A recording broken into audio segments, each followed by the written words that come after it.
Watch the entire video, my lovely viewers, to get the whole thing. Without wasting much of your time, let's get right into it. This is DJ Mutati exclusive.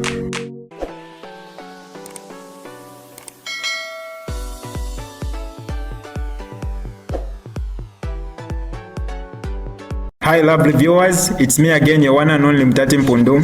Welcome to my YouTube channel. If this is your first time on my channel, kindly subscribe to my YouTube channel by hitting the subscribe button down below. Turn the bell icon to join the notification squad. Don't forget to like, share, and leave a comment. Tell me what you think about this video in the comment section below. I'll be super glad to hear from you lovely viewers. Anything and everything that is progressive for our country. It's been 1 month and 12 days since we lost Zambia's 6th president, Dr. Edgar Chagwa Lungu. President Hakainde Hichilema stopped the funeral and burial of the late president when he took the matter to court. And the matter are currently in the Pretoria High Court. Tomorrow, the 18th, many Zambians think that there will be a judgment. There's no ruling or judgment tomorrow. Tomorrow is just one of the issues in the calendar of events. The Attorney General made submissions regarding why they felt that the remains of the late president must be repatriated to Zambia. They cited public interest. They cited traditions of how Zambia has kept the funerals, handled the funerals of the late presidents. And the family responded that the country was hostile.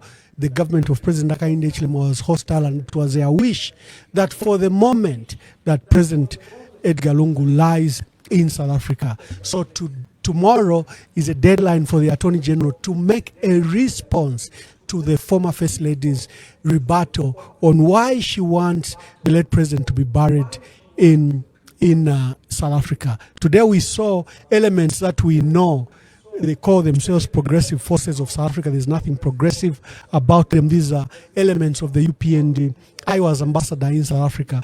I can confidently speak about this because I dealt with elements like this. So the UPND and President Hakainde Hichilema, in their quest to promote the continued negative attacks on the late president, scandalizing the family, scandalizing a dead man, held this event at Santon Convention Center, and they say they'll be marching to union buildings. All this will be available. I brought this matter because for the first time I'm bringing Dr. Fred Membe and Dr. Cosmas Msumali, the top leadership of the Socialist Party. Let me invite them to this discussion. Dr. Fred Membe, good day, and thank you for giving us an opportunity to discuss this matter. Let's start just with your views and I think your commiseration regarding the late president, Dr. Edgar Chagwa Lungu.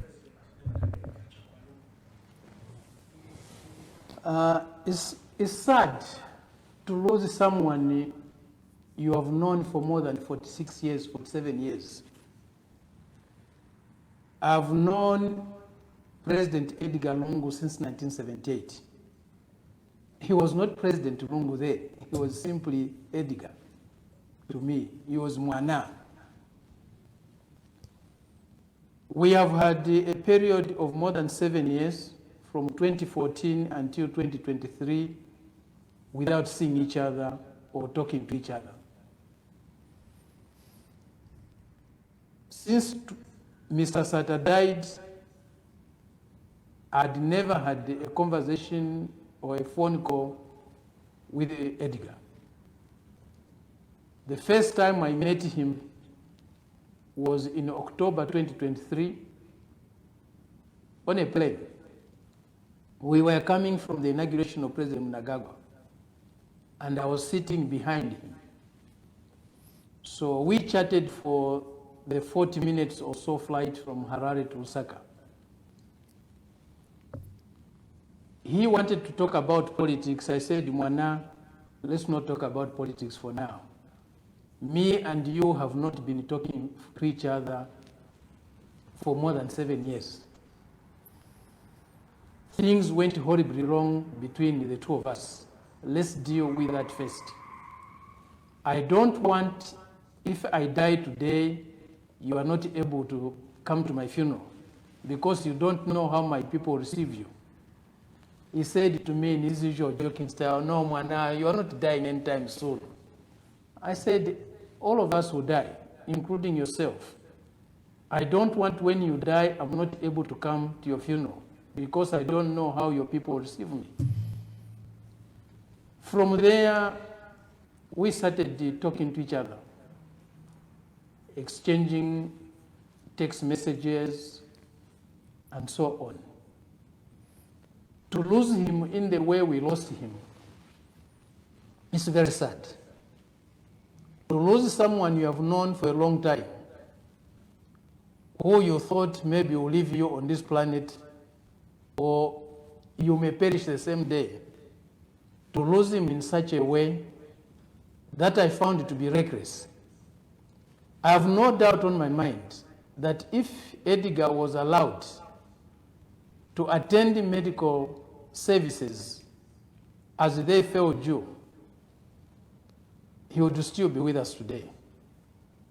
That's my belief. I'm not a doctor, but I think he would still have had some life in him. But he was denied the right to attend medical services. To deny someone medical services is to kill the person. So those who denied Edgar medical services, they are responsible for his death. I'm not saying he was not going to die. None of us will live here forever. We are going to die one way or the other. But here is a question of when one dies. His life could have been prolonged. It's cruel. It's extreme cruelty to deny someone medical services. And then after that person dies, you want to lead his burial. It doesn't make sense. It doesn't sound humane. It's immoral, actually. There is need for people to have restraint. People should realize that, the exercise of power must be a constant exercise of self-limitation and modesty. Every family has the right to bury their dead. The life and the death of a person, first and foremost, belongs to his family.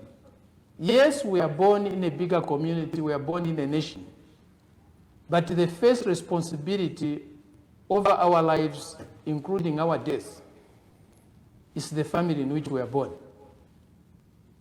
Even Christ had a family. He had his mother, Mary.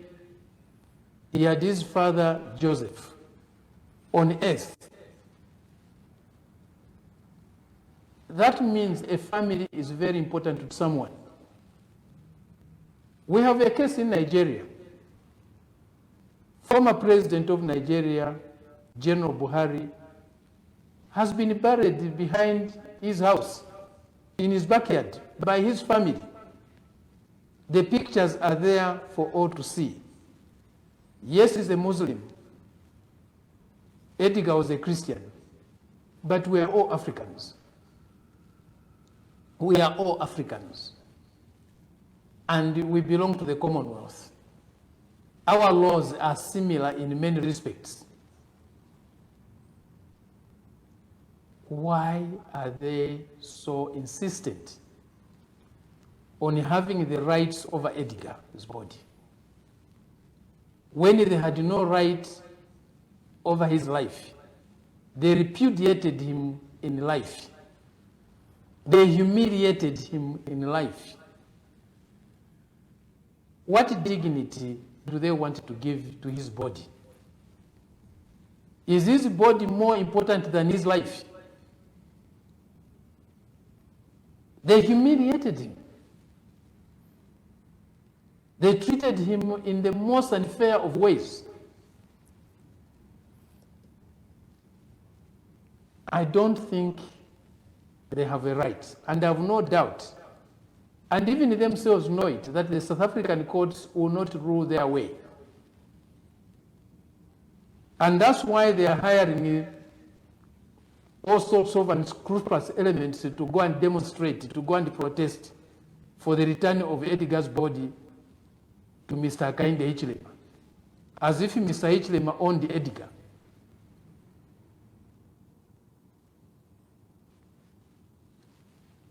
They were burying the former vice president in South Africa. In South Africa,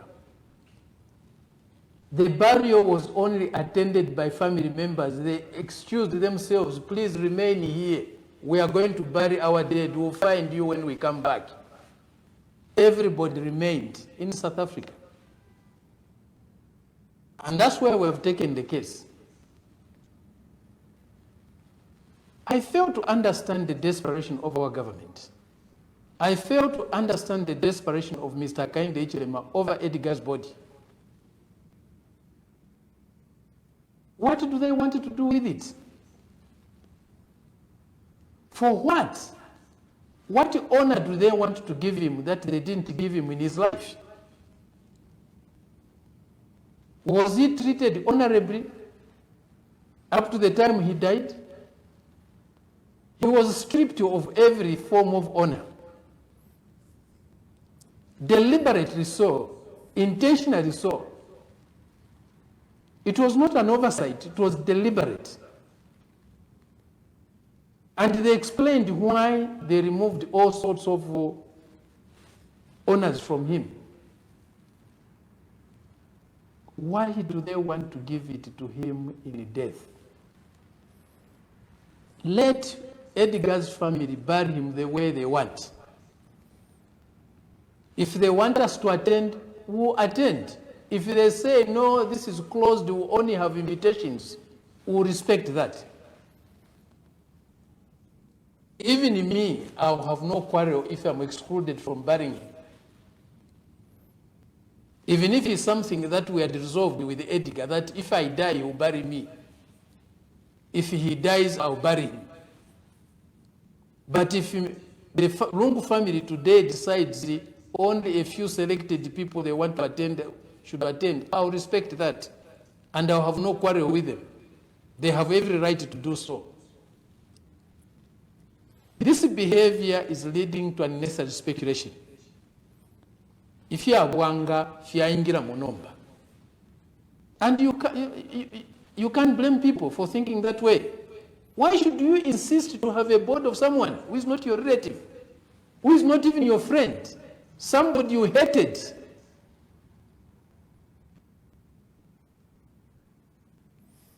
I can't. Indeed, Mr. President, we've become a ridicule of the region. Yeah, we've become a ridicule of the region. You are aware. Died before he became president. I don't think his family would have allowed Edgar Lungu to attend his funeral, even if he was head of state. I doubt it. Yeah. Indeed, Mr. President, I think they would have been right. Yeah, we seem to have become... Given the relationship that was there between Hakainde and Edgar before Hakainde became president, it would have been justified for Hakainde's family to deny Edgar access to his funeral. It would have been justified. Yeah. People should be buried by their friends. People should be mourned by their friends. People should be buried by their relatives. People should be mourned by their relatives. One has no business to attend a funeral that is not his. Thank you, Mr. President. I was saying we've become a ridicule of the region. You are aware that there were interventions from Zimbabwe. President Emerson Mnangagwa sent his vice president. He was given assurances that President Hichilema will handle this matter and will discuss with the family. There was even former President Jacob Zuma who offered and flew to Zambia, and he was denied landing rights to come and attempt to resolve this matter. We've become a spectacle in the manner we've handled this funeral. I think we haven't handled it very well. Mr. President, we'll quickly go to the state of our country. I think I will invite your General Secretary first to give us an overview of, from the Socialist Party point of view, the state of our country. And I think then we pick it up from there. Honorable Dr. Musumali, I invite you to give your remarks. Thank you very much again, and it's a privilege to be on this platform. It's the first time the President and I are appearing here, and we don't take this for granted.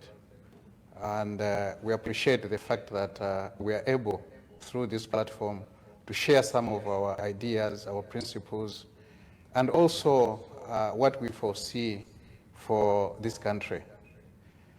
So the question is, what do we think about Zambia today? Zambia finds itself in a deep crisis. This is an economic crisis, political crisis, moral, I would even say spiritual crisis. The Zambia of today is not providing the economic services, the economic comfort, the jobs that are needed by its citizens. If you talk to Zambians everywhere and ask them, how are your lives? There's something called hunger. And hunger is on the lips of all Zambians, wherever you go, whether you're in the Copper Belt, Lusaka, Southern Province, everywhere. Despite the rains having been fair to us, and people have had a good harvest, but if you grow maize, that's not sufficient, because not every Zambian grows maize, so you have to buy it. And where's the money going to come from? You have maybe 1.5 million households producing that maize, yet you have altogether 22 million Zambians. So there are a good proportion of Zambians, despite the bumper harvest, that are starving. And Zambia is one of the most hungriest countries in the world today. So there's no solution. 4 years is gone, 1 more year to go to the next general elections. And when it comes to food security, food sovereignty of our people, I would grade the current government at 0, not even 1 out of 10. Are we creating jobs for this economy? No. There are no jobs being created here. The civil service, in as much as it's hiring people, but this is routine. If you take out the number of people that are retiring and then factor in those that are coming in, you still have a negative attrition. So jobs are not being created in Zambia. How many private sector jobs, sustainable jobs, are being created? They are very, very few.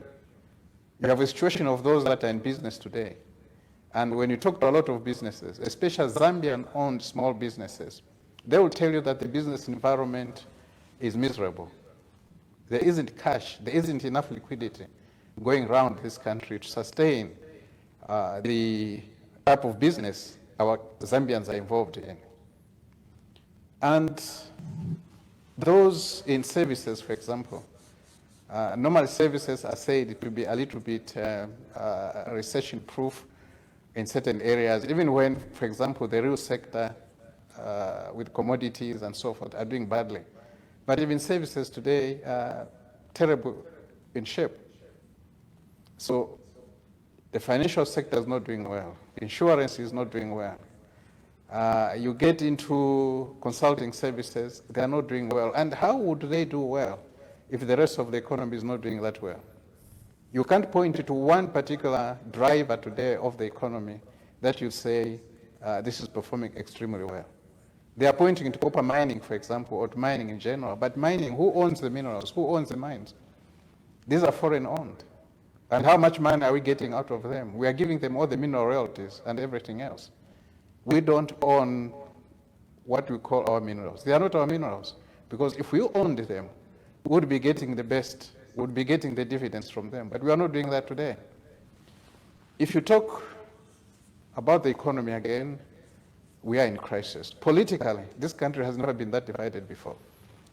So the politics of Zambia are about vengeance, about arrogance. These are politics which we haven't seen ever since independence.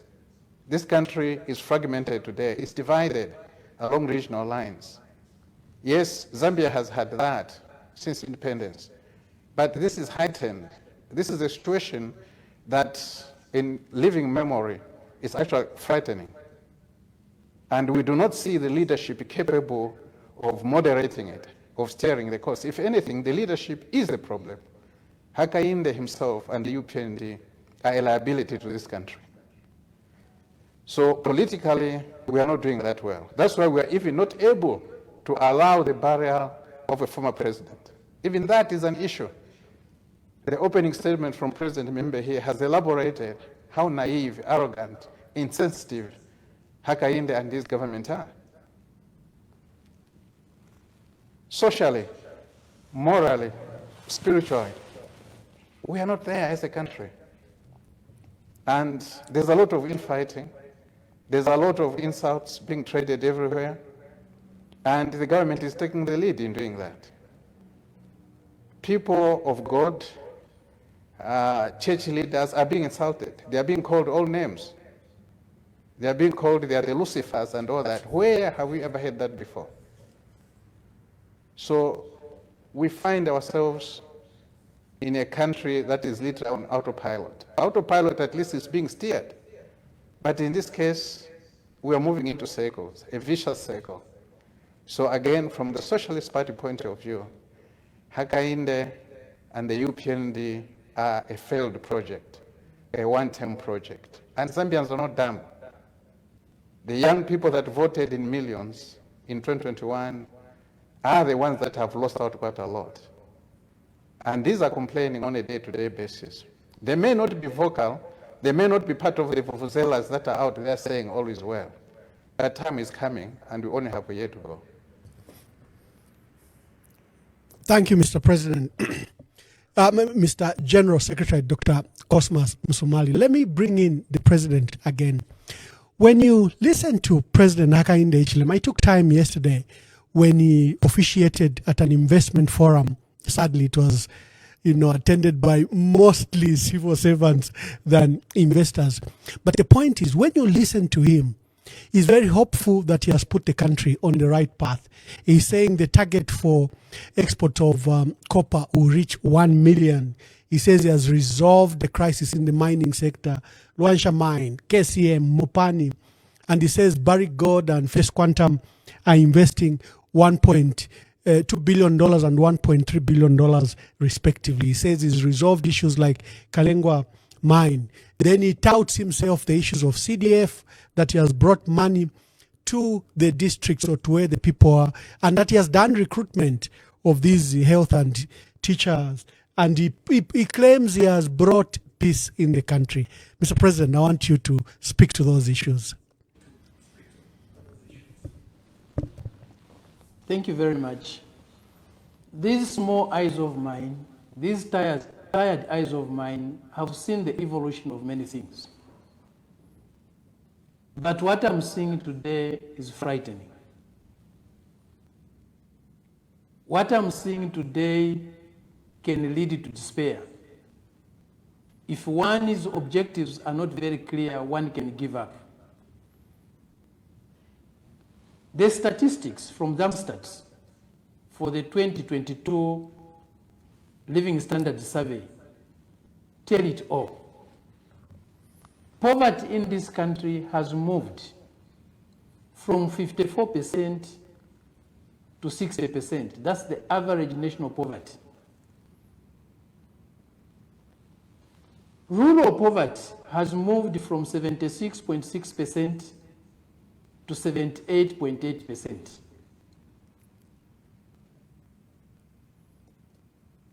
Urban poverty has moved from 23.4% to 38.9%.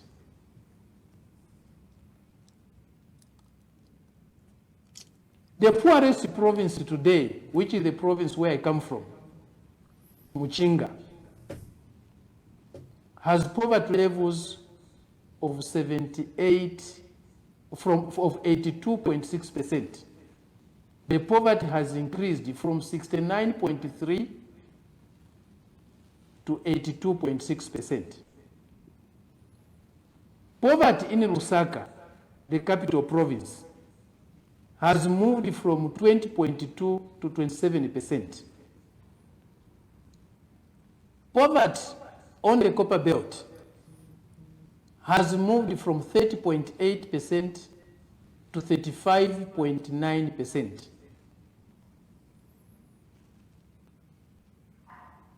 These are statistics from Zamstats, a government agency. They are not from my head. What people are looking for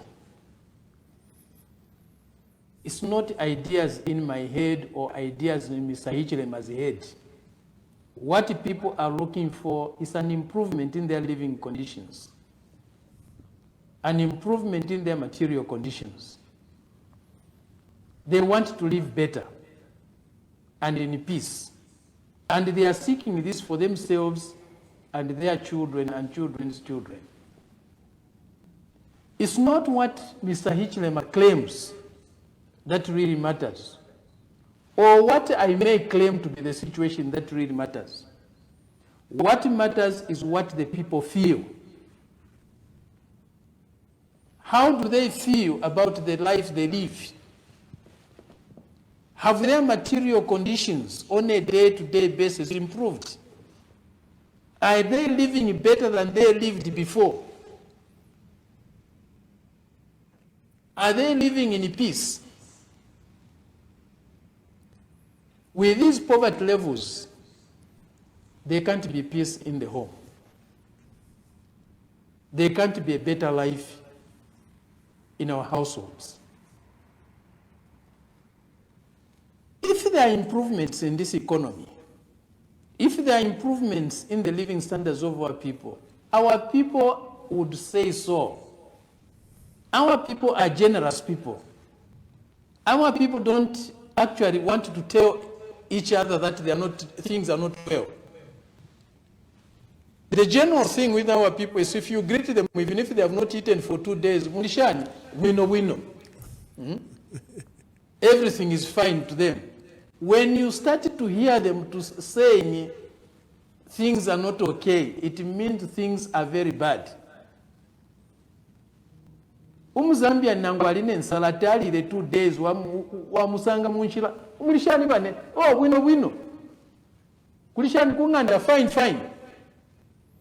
But when you start hearing them complain about suffering, know that things are not well. Mr. Hichilema doesn't need to sing about how well this country is doing if it was doing well. You don't hear the Chinese leaders boast about how well they are doing, because they are doing well. You don't hear the European leaders boast about how well their people are living, even though they live better than us. Why is Mr. Hichilema trying to paint a picture that is not there? That the people are supposed to be the recipients of this development are not talking about. It's only him talking about it and a few of his praise singers. There's something seriously wrong. As Dr. Musumadi has pointed out also, politically, socially, we are in trouble. I've been in this country for more than 6 decades. I've never seen this level of tribalism that I'm seeing today. And I'm not a person who comes from one tribe. No, I come from 10 ethnicities in this country, across 4 provinces. But I've never seen this level of tribalism. And who is heading this tribalism? Who is responsible for this tribalism?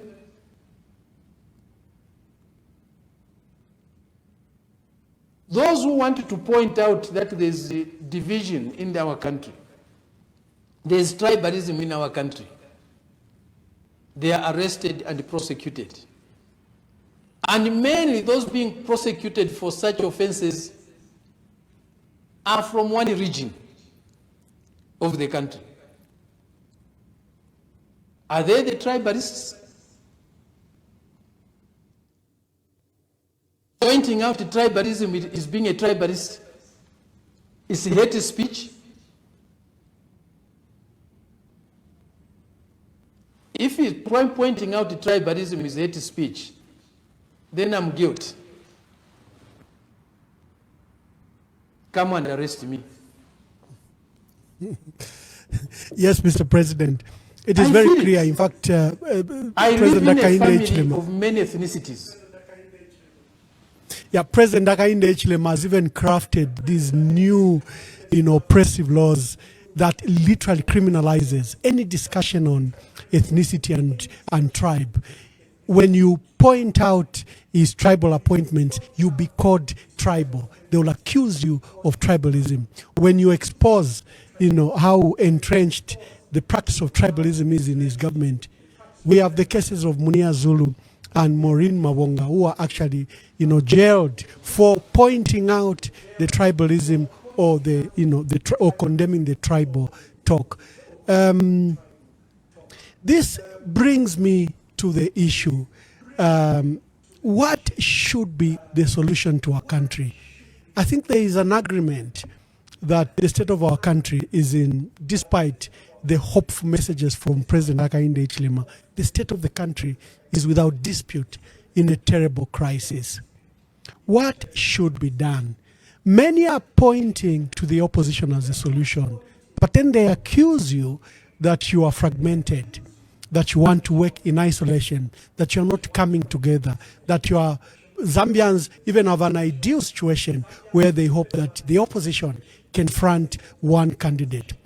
What, as a Socialist Party, discuss this matter? What is the view of you, the top leadership? Either of you can take up this matter. I think I'll give you a lot of time on it.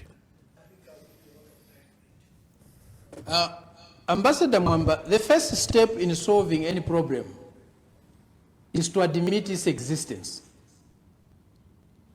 If you want to deal with the tribalism, you have to admit that there is tribalism in the country. If you deny it when it does exist, you will never be able to solve it. The second thing in solving the economic challenges of our people is to admit that our people are not living well, than to pretend that everything is well, the economy is doing well. If you don't admit a problem, you will not be in a position to tackle it effectively. And also, you will not be able to solve these problems as a leader on your own, because these problems have to be solved with the people. There is no single MacGyver who can deal with the problems, the challenges that our people are facing today. What we are seeking is not a single genius. We are looking for a collective genius. Ababe mbabatila infu mshitunguru la fie. Aba taifintu, aba take abantu. And if you are telling the people there is no problem, the problem has been solved by you, the MacGyver, the fixer, what will the people come to do? But we know when people don't come to participate in solving problems of any community, of any society, of any nation, the leaders will not be in a position to do that alone. These challenges are deep. The reality is sombre. And sometimes I fear and feel the impotence of our leaders facing these challenges that sometimes appear to have no solutions. But to accept that would be to renounce life itself. Whatever the difficulties, whatever the challenges, we must not give up. It gets dark sometimes, but the morning comes.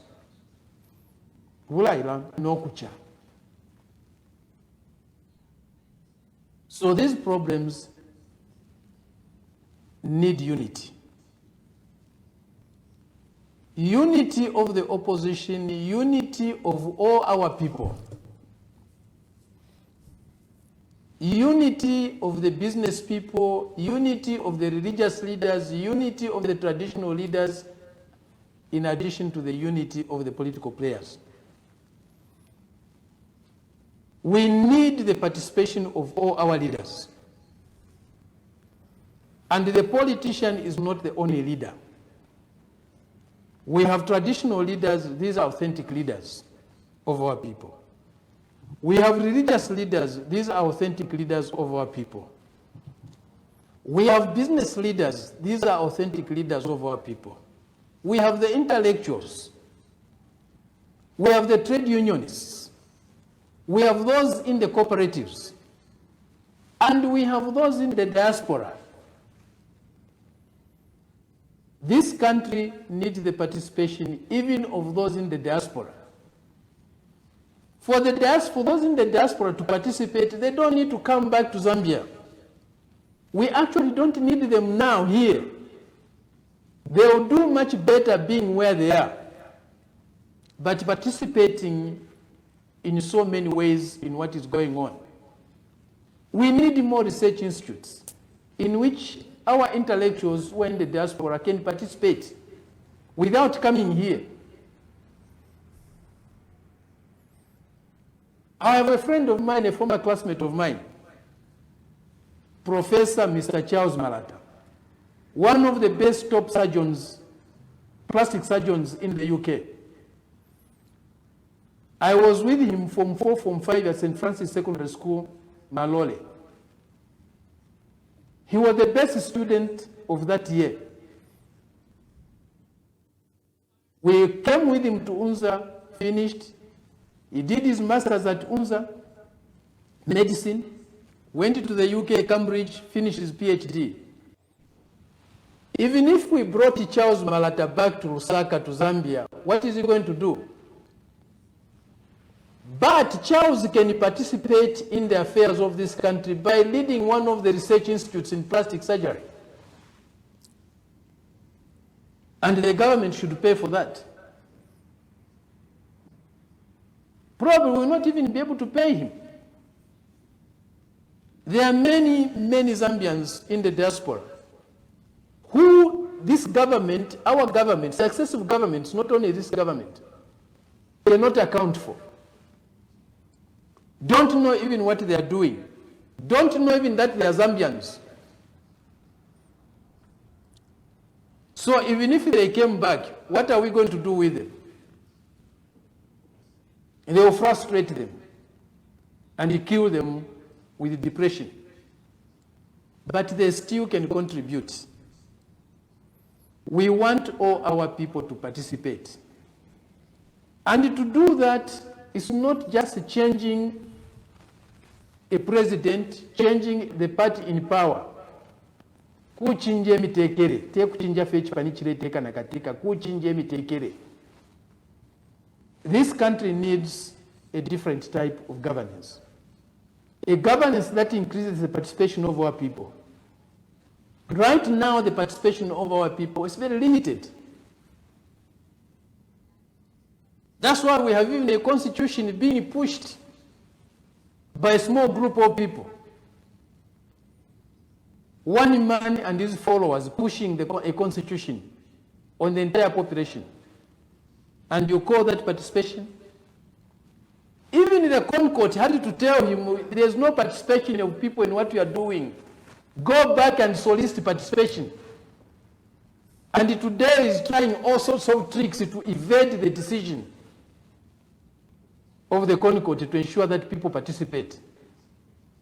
He wants us to participate on his terms in a fake way.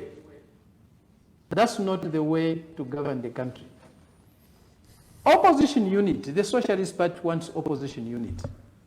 We socialists have always worked in a united front. Wherever we have worked, and every stage in history. Whether you look at the Bolshevik Revolution, the Bolsheviks worked in a united front. The Socialists worked in a united front. Whether it's a Chinese Revolution that trumped in 1949, they worked in a united front. In fact, Chairman Mao had to put his forces under the command of Kai-shek, who had killed his family members, who had killed his wife. He had to subordinate himself to the command of somebody's wife in order to defeat Japanese imperialism. Whether you look at the Cuban Revolution, it's a product of a united front. What is going on in Venezuela is a product of a united front. President Lula in Brazil wouldn't have won the elections if it wasn't the work of a united front. We are more experienced in the politics of the united front, complicated and difficult as they may be, but they are inevitable for us. A vanguard cannot win an election on its own. So we are ready to participate in a united front with others. And we are ready to put our forces, our cadres, to the leadership of others. He or she who is not ready to be led by others is not fit to lead others. That's what we believe in. Thank you, Mr. President. Thank you. Thank you, Mr. President. I'll bring in Dr. Cosmas Msumali. Would there be an issue of coming together, the intricacies, for example, regarding future policies, if the United Front, if, for example, Citizen First, Zambia Must Prosper, the Patriotic Front, and others came together, would there be an issue of economic policy differences? For example, the Socialist Party leans more to what we would call the left. There could be liberal parties that you might be joining hands and forces. Could that be an issue to why, for example, we haven't seen a united front so far?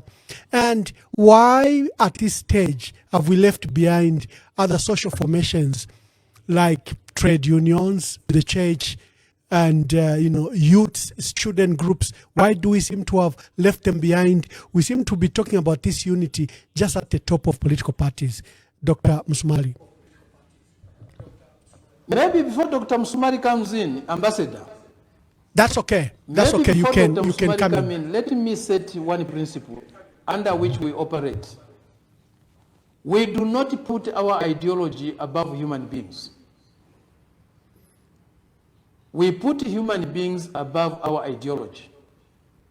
Ideology is simply a framework to use, a methodology to use in service of our people. People are more important than ideology.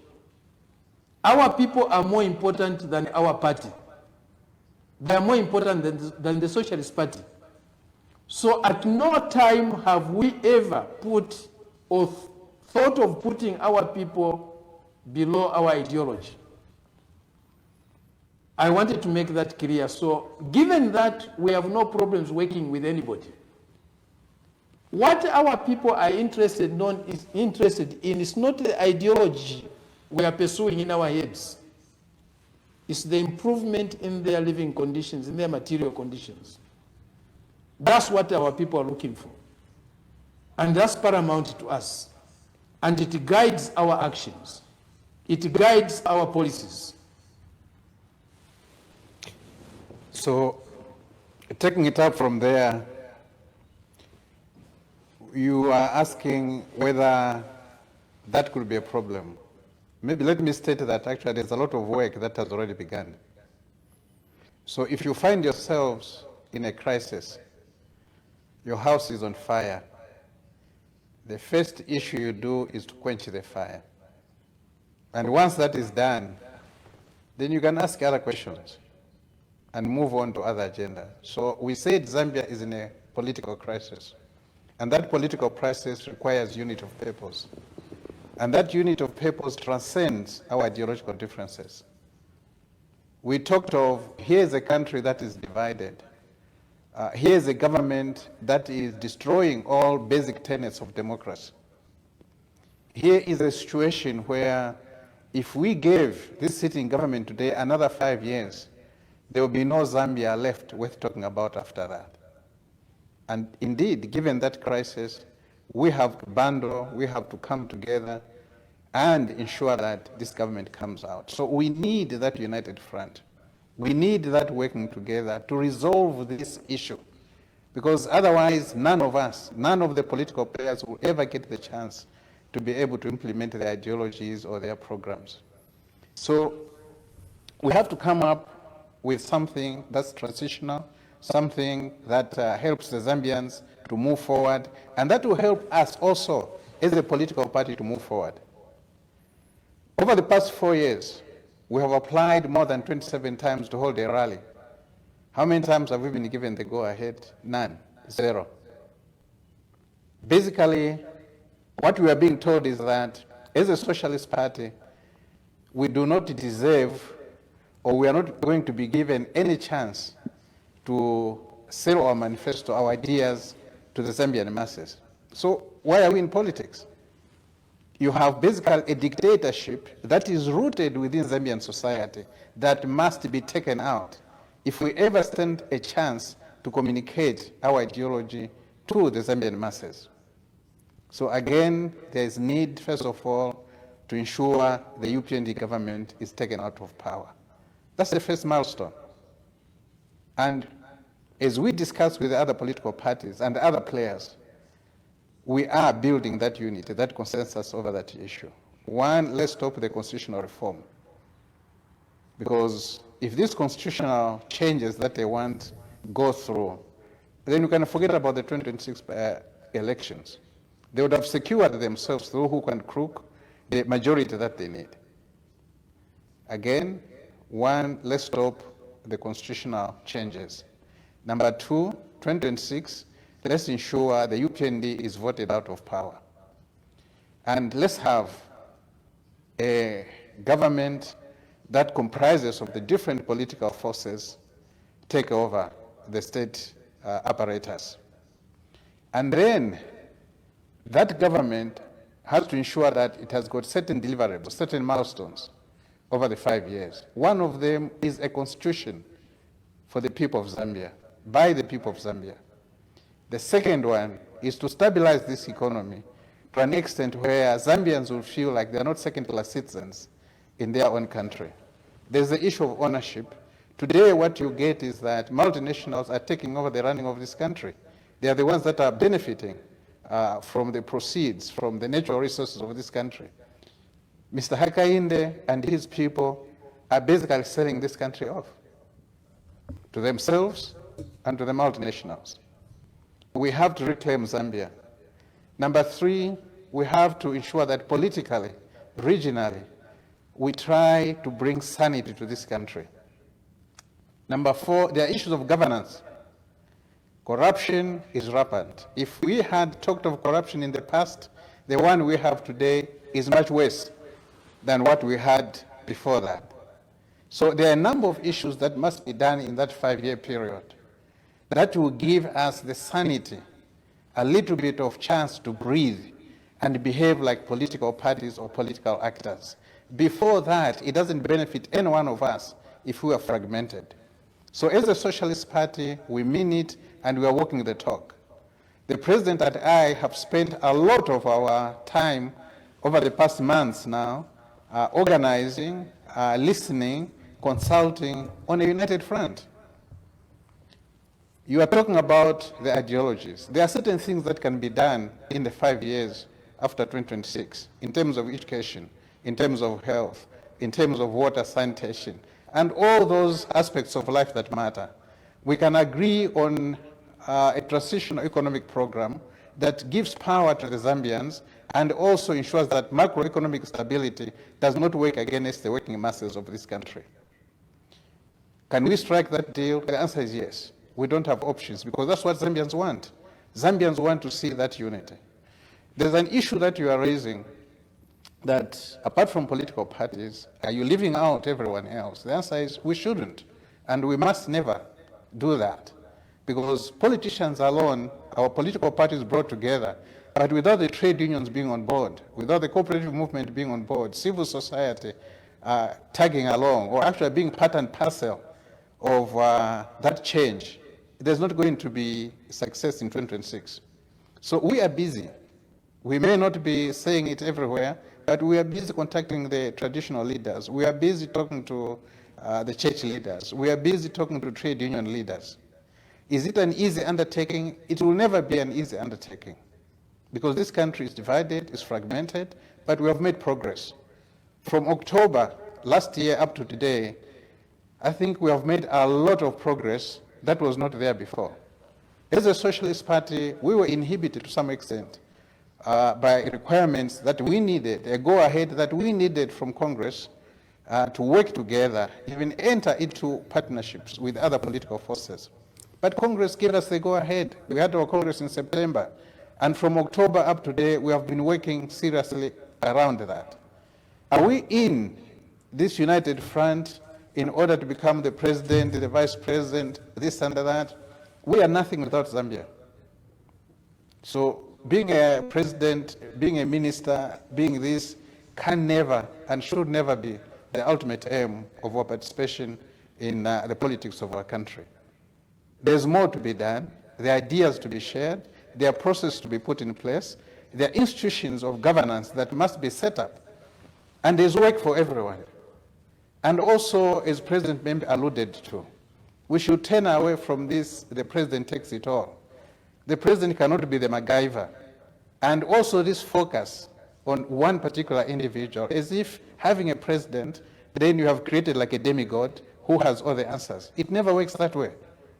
So we are looking at a group of leaders that will work together with the civil society, with the traditional leaders, with the trade union leaders, and everyone else in a much more collective way. That's where the solution is.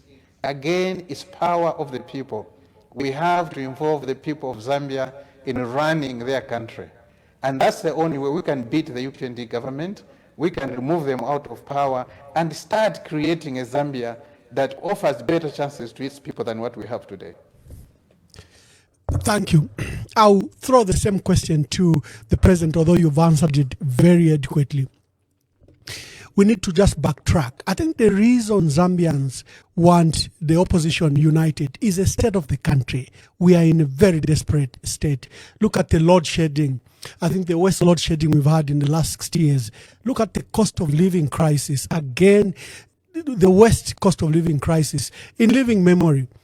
Then President Hakainde Hichilema's own broken promises. He promised heaven and earth, and he has not delivered even a stone. Then I think what alarms people like you, myself, and others are his economic policies, his heavy reliance on foreign investment and multinationals, as we've seen. They're the biggest beneficiary in our economy. And he has relied more on loans. He has borrowed, I think, more and faster than any government before. Honorable Msokotwane was releasing the details of the borrowing so far. Yes, I think borrowed up to $3.5 to $4 billion in a space of 3.5 years. The state of the country is quickly looking to the opposition to provide solution, because they fear another 5 years with President Hakainde Hichilema. We might not have a country to remain with. So, Mr. President, I throw this question back to you. The burden to remove this government is being placed on your shoulders, you, the opposition leaders. But do you recognize the immense responsibility the people are giving you? Are you putting urgent attention to that matter? Thank you. Ambassador, ekiwemba kitila umweo wa muntu waba mukutwi. A person's life is in the ear. One who is not willing to listen will not avoid a lot of problems, will get into more problems, and probably even meet untimely death. Batila ukuture tomfwa indivu. An idiot does not hear the warning bells. People are every day telling us, you people in the opposition, unite. I was watching the other day your program. The callers were emphatic. And you hear this wherever you go. If we are truly trying to save the people, and not ourselves,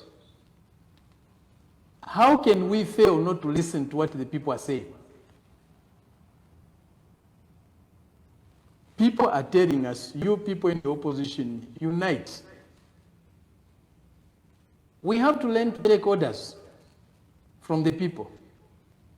We also have to learn and accept to be led by the people.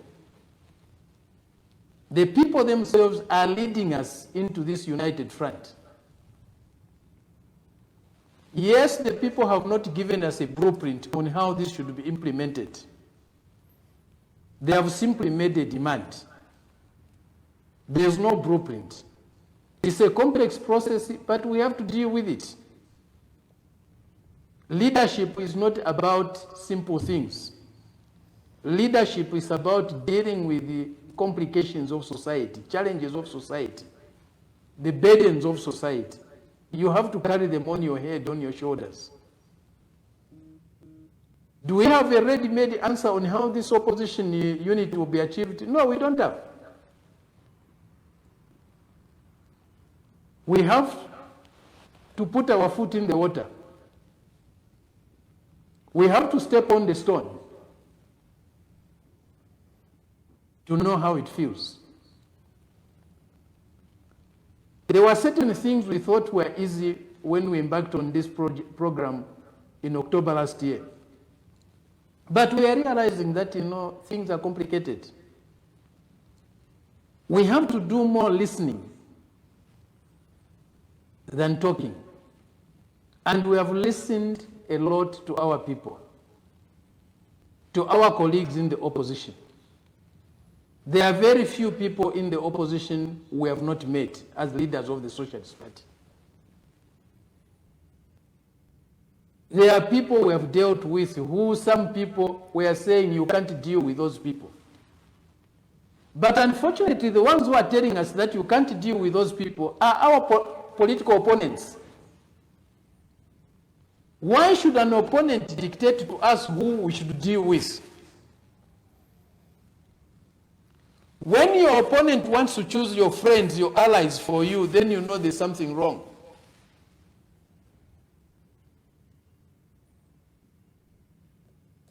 There are people who have come to me saying you can't deal with the PF. They had closed your newspaper, they had mistreated you. Ni newspaper yobeba isele. Ni weba chitremi street. What is troubling you? I don't have issues. If we take life that way, we'll never be able to deal with anybody. Nibanga narufyanya ine who have forgiven me.